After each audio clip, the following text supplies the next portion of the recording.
Well, welcome everyone, and very happy to be here. My name is Dr. Jeroen Schouten. My background is Dutch. I'm a Dutch physician. I'm also CEO of REVON Systems, and I'm also an internist, trained in infectious diseases, trained in intensive care medicine. And the last 10 to 15 years, I've spent my life doing research, looking at how we can measure outcomes of health in patients. That's my background. Now, the company I'm working for, REVON, is a digital health company. And it's a company that is specialized in just that. And today, REVON Systems promotes a campaign called the Save Your Breath Louisville campaign. And it's an initiative that is designed to improve the lives of COPD patients in the Louisville area.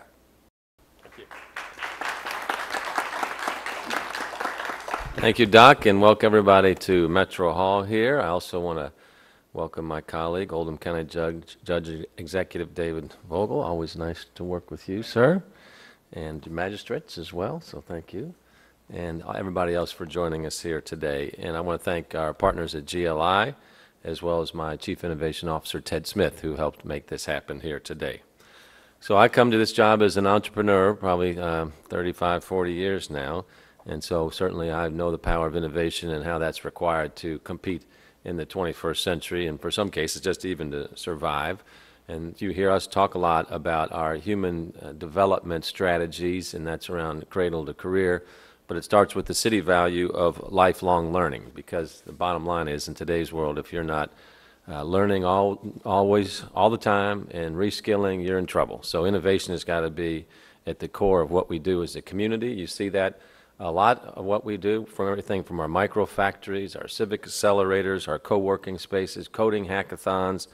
We've got a tremendously vibrant ecosystem here in the city of Louisville for people's, places, and organizations as it relates to innovation. Just last week, we hosted Governing Magazine's Summit on Government Performance Improvement and Innovation. It's the second year in a row. It's only been in existence 2 years, but they hold it here in Louisville because we're the best city government in the country as it relates to improvement and innovation. So we understand that, and we got a lot of entrepreneurs in my administration, and we got a lot of entrepreneurial thinking people that have been in government all the time. So we've got to create and innovate all the time.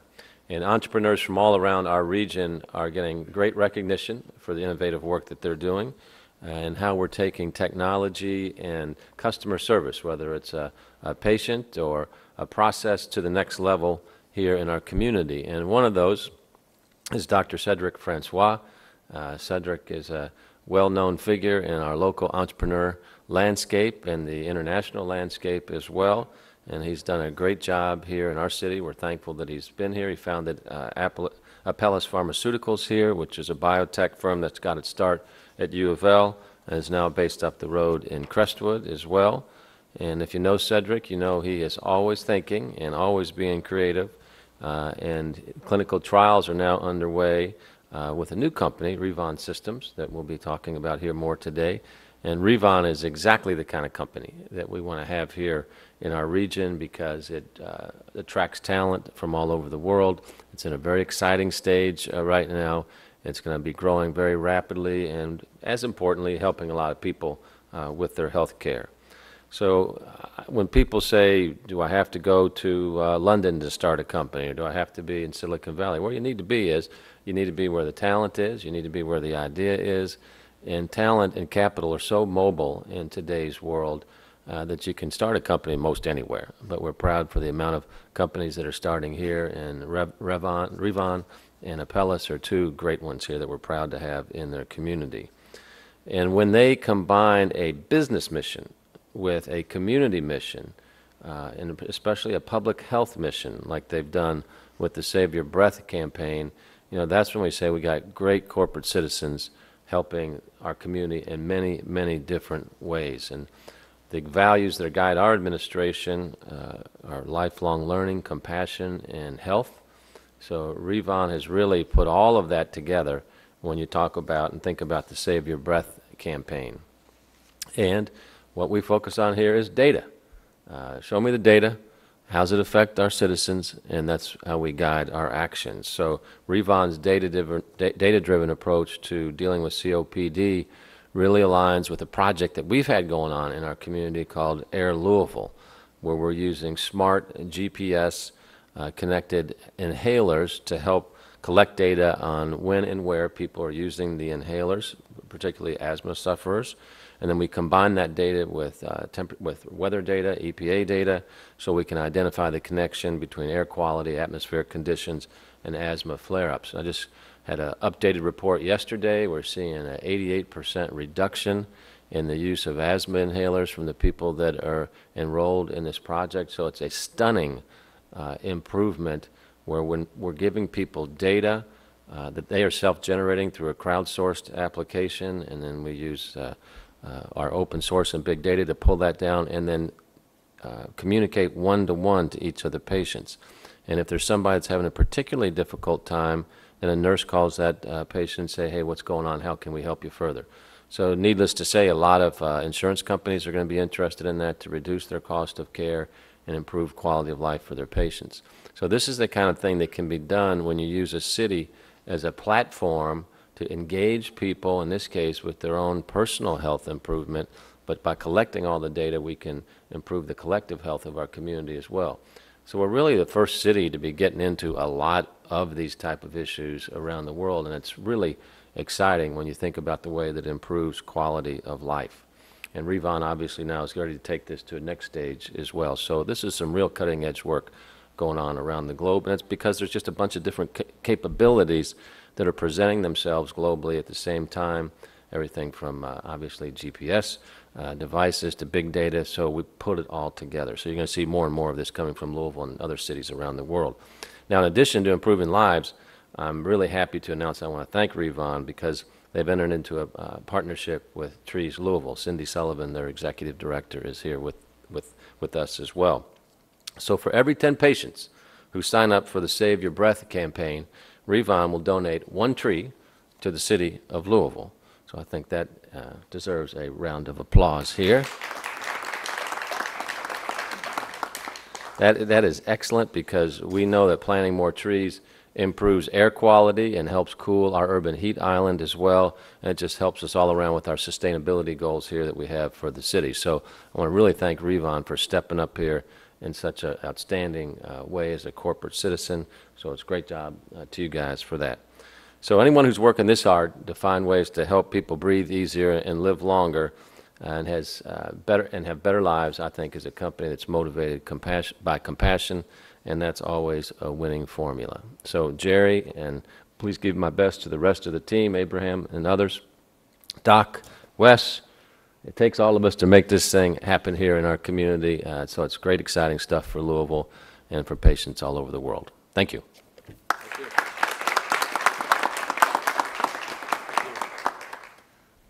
So can I invite Voegele now? Really pleased to be here today, excited for a company based in Oldham County to be able to make this announcement. We have a number of intellectually based companies in Oldham County. We're part of Greater Louisville, part of the metropolitan area. We're also proud of the success our community has had in attracting high-level thinkers to come and invest their time and money in our community, and to enjoy the benefits of a slightly more relaxed lifestyle that we offer. I'm going to, before I forget, I'd like to say that, would you mind if we took advantage of that tree offer as well, Doctor? I've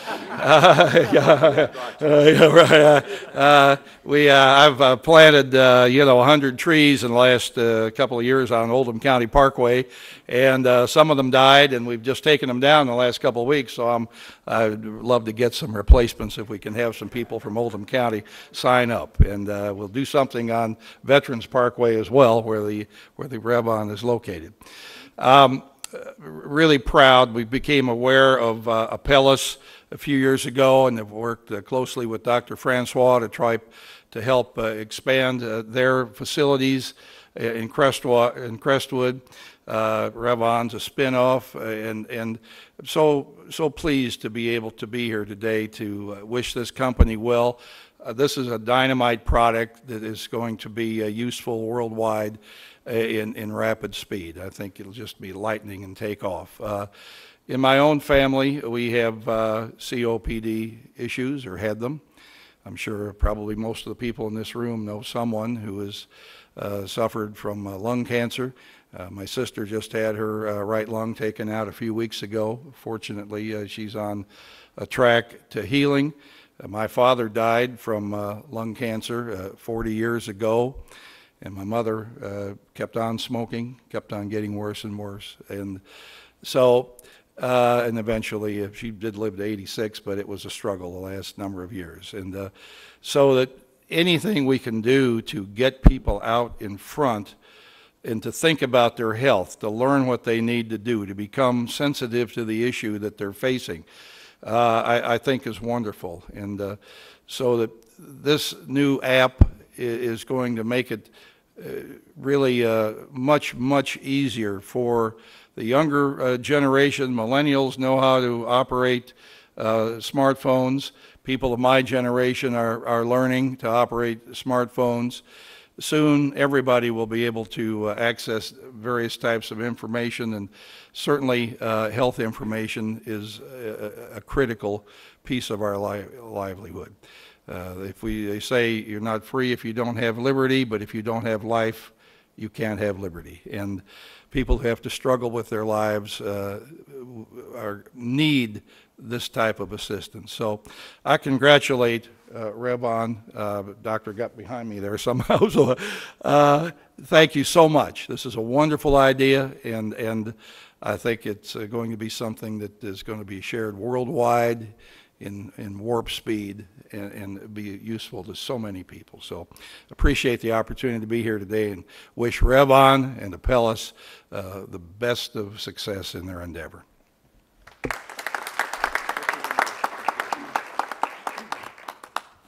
All right, now I'd like to invite Wes to the stage to tell a little bit about himself. All right. Thank you. Good afternoon, and thank you for having me here today. It's good to see you all. I grew up in Queens in New York City in the 1960s, and from an early age, I had problems with my breathing. One of my childhood memories is being in Midtown Manhattan and looking up to see the tops of the taller buildings obscured by the haze and smog and pollution of the city. I was too young then to understand how that air was contributing to my problems. Moving to Louisville in the 1980s, I still had bouts with asthma, but they weren't as severe. A few years after settling in Kentucky, I joined the Kentucky Air National Guard, and in Air Force basic training, as most of you know, they have you run. Running helped me immeasurably. I continued to stick with running even after I got out of the Air Force, because it was fun and it kept asthma in check. Some 20 years and countless half marathons and marathons later, I noticed a problem when I continued to run.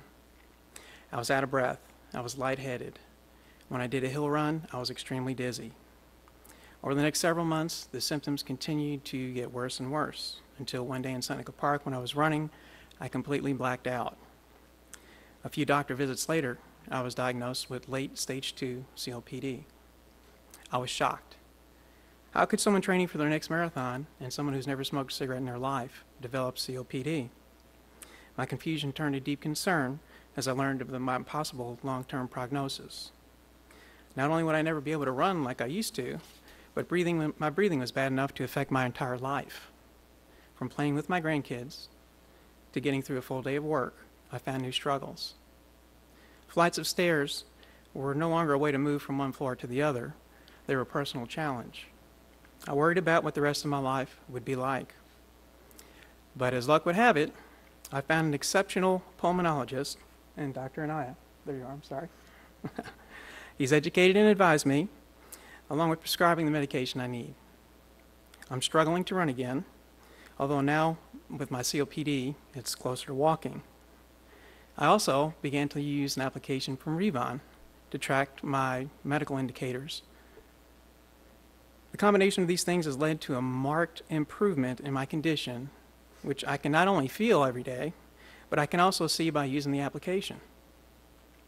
I'm doing my best to put miles in, and I hope to complete my 23rd mini marathon this next coming April.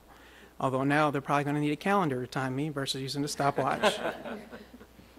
What I hope you can take from my humble story is that COPD can strike anyone. There's other causes besides just smoking. But with proper care and a solid routine, you can mitigate COPD's hold over you. Thank you for having me here today.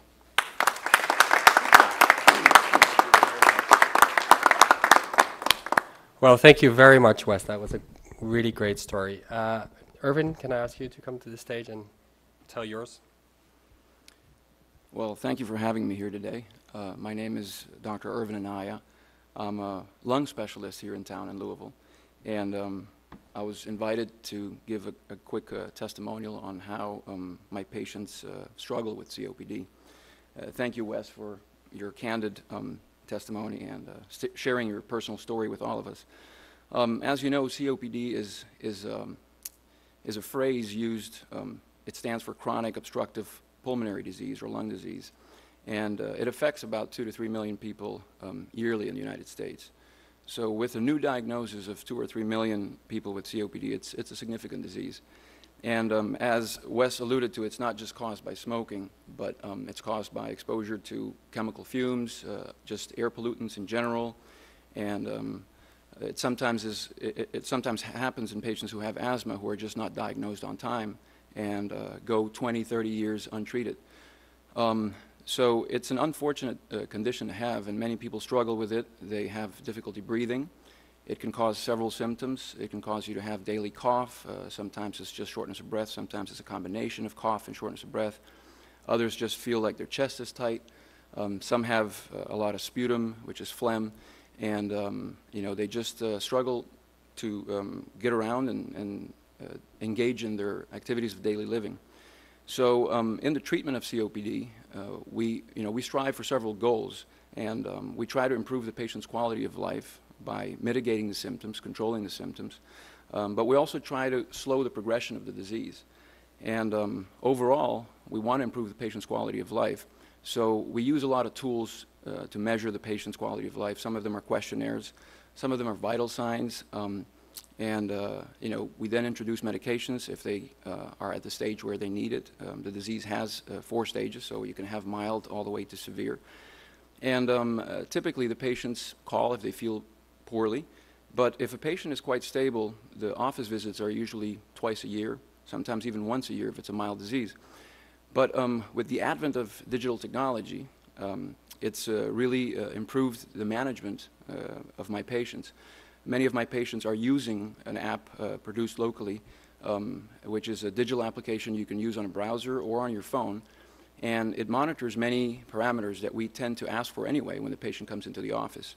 The feedback I'm getting from the patients is tremendous. They like the fact that they have some way to engage and interact with a source of information and education in between office visits. For me, it's very helpful to see a trend, a graph display, of many vital signs that the patient can take him or herself at home. For example, many of us already wake up in the morning and get on our scale. We take our blood pressure, some of us take our heart rate and monitor the oxygen saturation with a small finger probe. Those are just examples of body parameter or vital signs, as we call them. And every 30 days or 60 days, depending on the frequency with which the app is set to activate, it can prompt the patient to fill out a questionnaire, a quality of life questionnaire. And those are questionnaires that we ask them as well when they come to see us. So when a patient comes to see me every 4 months or every 6 months, I can't just rely on their memory sometimes.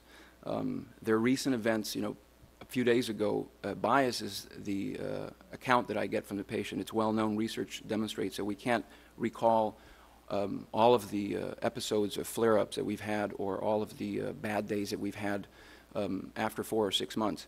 But this app allows them to log it. So when I pull up the web browser application, I can see what the patient has done and how they've engaged with their phone. And I can see it displays when the patient engaged with the phone and had a recommendation by the app, which uses a smart software and an algorithm in the background to give them some advice. Sometimes the advice is reassuring. Sometimes it tells the patient they're okay, just check back in with the app 24 hours later or take some of your rescue medications. And sometimes the app tells them, call your doctor's office because it seems like you might be close to having a flare-up of your disease. And if they're hospitalized, the app can track that. The use of their medications, as we just heard from the mayor, the asthma, which is obviously a very similar disease to COPD, has the ability to show the frequency of use of the rescue inhaler of a patient. And the app can record and display many parameters and then use calculations or do the calculations for us. So I think, you know, the advent of digital technology is here to stay. And physicians in the community are slow adopters. We tend to be slow adopters in the medical community, especially of new technology. But I think, you know, we have to empower the patient.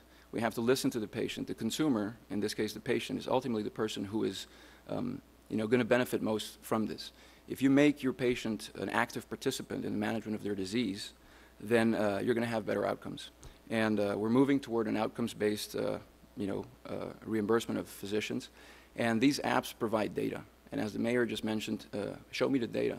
So when you can track a disease in much more detail and the actual participant who enters the data, who participates directly with the entry of the data is the patient, you end up empowering the patient, and I think it benefits physicians and patients alike.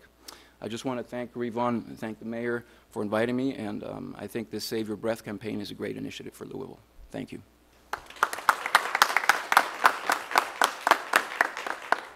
All right, thank you very much, Irvin, for that story. And I can actually stop there because you sort of explained what we're doing. But I'm still going to go on and tell you a little bit about our system. And just to put things in perspective again, COPD, chronic obstructive pulmonary disease.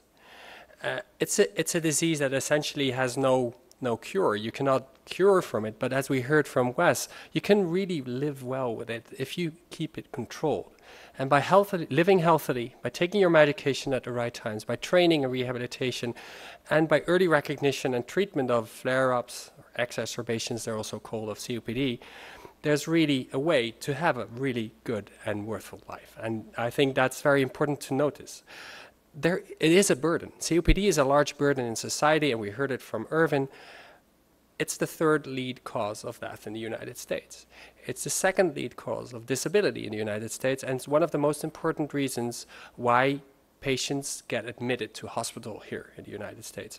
And I didn't put up this, sorry, would you go back one slide? I didn't put up this slide for nothing, because as you can see, COPD is unequally divided, and actually Kentucky has a larger burden than any other state in the United States. So REVON is a digital health company, and the software that we have developed on the web and on smartphones is a lot of things, but most of all it's a charting system for easy and continuous gathering of health information that we gather at homes of people. So not in the offices, not at the hospital, but patients can actually do that at home. It prompts patients to take control.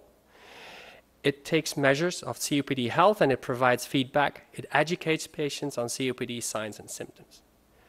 And on the other side, it helps care providers like doctors and nurses to get a better overview of what's actually going on with the patient at home. Have the next slide. So this is a patient view of our web application, and you can see on the left there's, in a sort of a Twitter feed, the prompting of relevant health outcomes for COPD. And it's easy to fill in, and as Wes said, it's easy to get feedback on what happens to these relevant symptoms or these relevant outcomes over time. You can use the computer, you can also use the web, the application on the iPhone or on the Android phone. And what's very important is that at the moment that a patient enters the information, it goes directly into the portal that the physician or the nurse can use.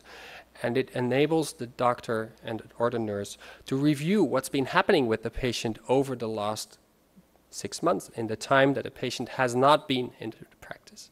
And it's a good start for a conversation for patients and doctors to tell each other, how are we doing? What is the next plan? What are we going to do with this? So we believe that this can add to a better cooperation, a better communication between doctors and patients, and we know that's very important for the management of COPD.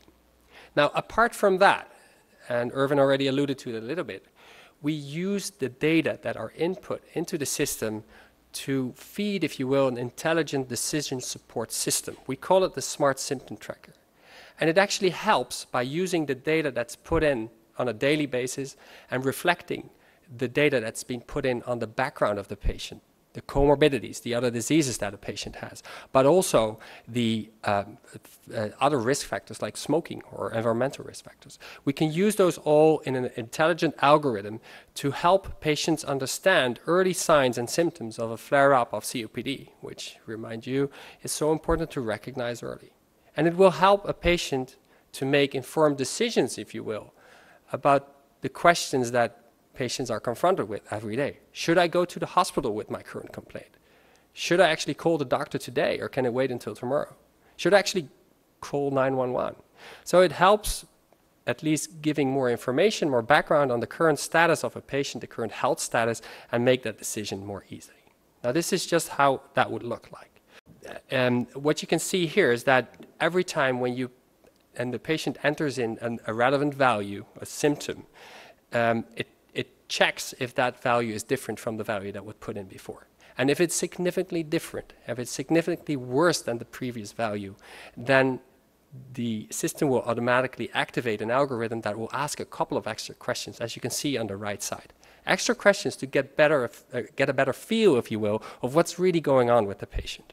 And after having done that, next slide, the REVON system will give an assessment which is based on the information that the patient is provided, again, at the background of the information that we already have on this patient, his social background, his environmental background, etc., etc. And it will tell the patient what the likelihood is of him or her having a COPD flare-up, what's the likelihood of needing immediate medical attention, and it will actually recommend what to do. It will give some extra information on the background of that, and that's what we call our smart symptom tracking. Now, in general, what can we say? What does REVON do? Well, we think it can help to improve quality of control of the disease and thus quality of life in COPD patients by prompting them to enter data in, sharing that data with their patients, communicating about that with their doctor, and finally helping them to recognize signs and symptoms of early flare-ups. And we hope that that will reduce those burdenous emergency department visits and hospital admissions. Now, what else can REVON do?